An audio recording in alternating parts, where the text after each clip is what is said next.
A esta hora está en línea directa con nosotros el doctor Christopher Velasco, el expresidente de la Asociación de Gestión de Riesgos del Ecuador. Doctor Velasco, bienvenido a Notimundo Estelar. Le saluda Freddy Paredes. Buenas noches. Qué gusto, Freddy, saludarle. Buenas noches a todos los radioescuchas. Gracias por su tiempo, doctor Velasco. Sabemos que la Asociación de Gestión de Riesgos del Ecuador está exhortando a la Alcaldía de Quito, a la nueva administración, vale decir, a trabajar en prevención de riesgos y están realizando también un estudio de percepción social del riesgo del clima que complemente las acciones del Plan Nacional. Sí, Freddy, creo que es un momento importante el proceso político que ha pasado ahorita en el municipio, las definiciones de nuevas autoridades, creo que puede ser una cosa importante. Hay procesos para conformar el Sistema Nacional Metropolitano de Gestión de Riesgos, con una ordenanza que data del 2012, que hay que actualizarse, que debería ser participativa, que debería aglutinar algunas organizaciones, academias y también a los diferentes sectores públicos y privados para poder tener una mejor pertinencia en el tema. Incorporar el tema de la prestación de servicios, por ejemplo, en el catastro, en la cuestión del agua potable, en otros más que brinda el Distrito Metropolitano, temas de riesgos es fundamental. El distrito tiene insumos importantes, microzonación sísmica, tiene algunos estudios de vulnerabilidad que podrían reafirmar esos servicios que pueden ser más efectivos para la gente. Recuerde usted, solo Freddy, que para hacer un trámite, por ejemplo, para la legalización de un predio, tiene que pasar por una dirección de riesgos que tiene una capacidad operativa que también es limitada y podríamos hacer más eficientes esos procesos, ¿no? Y luego hay temas pendientes en lugares críticos, ¿no? Caupicho, por ejemplo, que fue declarado en emergencia desde el febrero del 2020, no ha tenido todavía una intervención y hay que ver qué se hace en esa zona, monjas, las quebradas, carretas, etcétera. Habría que ver cuáles van a ser las decisiones que tome el gobierno sobre esos lugares de vulnerabilidad que son importantes en la ciudad.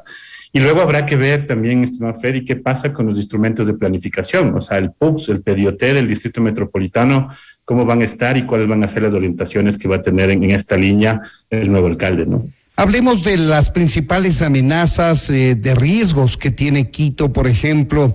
Los más recurrentes por temporada son las lluvias que provocan inundaciones en sitios específicos, los incendios en esta época veraniega que enfrenta la capital con mucha insolación, con fuerte viento. Aparte de eso, tenemos otro tipo de riesgos que quisiera que, acudiendo a su conocimiento, nos pueda ilustrar, doctor Velasco. Sí, también, Freddy, recuerde que hay una exposición sobre el tema volcánico. También tenemos otras amenazas de origen más antrópico. Una puede estar vinculada a la seguridad ciudadana.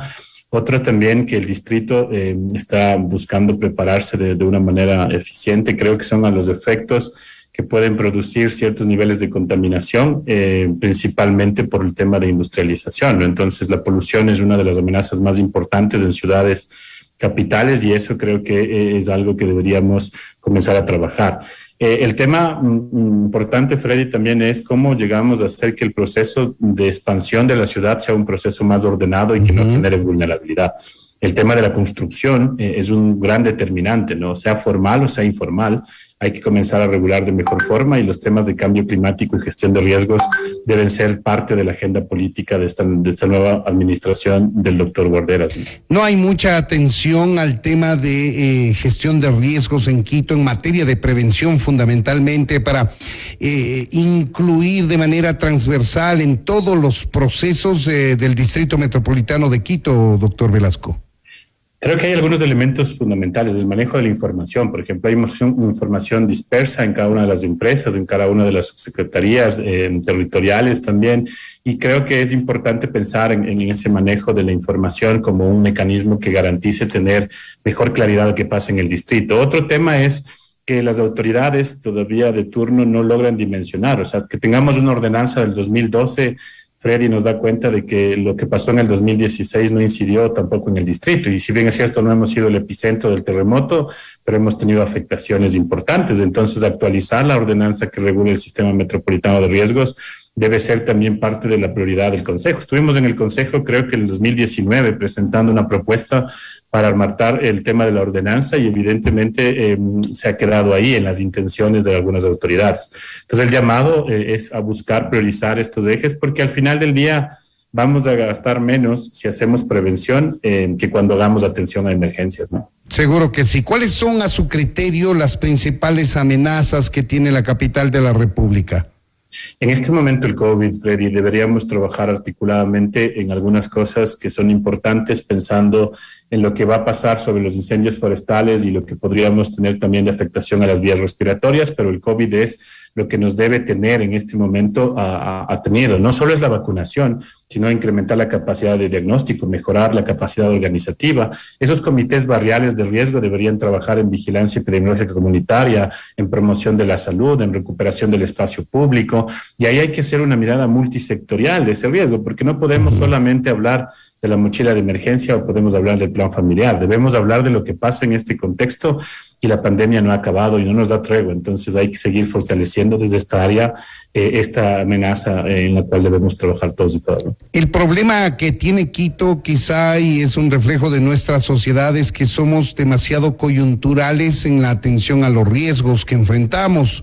Recuerdo hace años atrás, frente a una potencial erupción del Cotopaxi, pues toda la atención fue concentrada en el tema volcánico. Cuando sufrimos un movimiento telúrico, pues traen a colación las normas de construcción sismo resistentes, etcétera. Viene la época veraniega, pues empezamos a hablar de los incendios, pero no tenemos una cultura de prevención de riesgos que sea uniforme, global, estructural, transversal, doctor Velasco. Sí, pero es uno de los grandes desafíos que desde lo local deberíamos empujar. Tampoco tenemos una ley orgánica de gestión de riesgos que ayude a entender cómo trabajar estos procesos y ser mandatorios también para los gobiernos autónomos centralizados. También el comportamiento social nos da cuenta en un proceso pandémico tan largo, extendido, de una amenaza que además nos convierte a los seres humanos en amenaza y vulnerabilidad a la vez. Nos ha dejado unas enseñanzas importantes. Necesitamos dar atención a los temas que son fundamentales. Por ejemplo, el transporte público, la construcción, el turismo, la lógica, por ejemplo, de la rehabilitación, el regreso al trabajo y a la cuestión de la educación, no puede hacerse sin un criterio de gestión de riesgos. O sea, si nosotros no tenemos un sistema de monitoreo y de seguimiento del diagnóstico que tenemos de las personas que vivimos en Quito, ¿cómo vamos a asegurar que la pandemia o que el virus no se ha estado propagando en algunos espacios? Entonces, hay que hacer una referencia importante de salir de la coyuntura y también a veces del discurso más político que tienen los gobernantes, a pasar a hacer un análisis real del riesgo. Y esa es una responsabilidad que tenemos que compartirla también con la ciudadanía y los diferentes actores, ¿no? Seguro que sí. Este es un buen llamado de atención que lo hace el doctor Christopher Velasco, el expresidente de la Asociación de Gestión de Riesgos del Ecuador. Tomar en cuenta la prevención de riesgos, en este caso en la capital de la República, para que esa cultura de prevención nos pase una factura mucho menor de lo que nos podría pasar frente a la ocurrencia de cualquier riesgo si no estamos prevenidos. Queremos agradecer al doctor Christopher Velasco, el expresidente de la Asociación de Gestión de Riesgos del Ecuador. Muchas gracias por habernos atendido, doctor. Un abrazo, Freddy. También para usted. Buenas noches. Esto es Notimundo, amigos, siempre bien informados.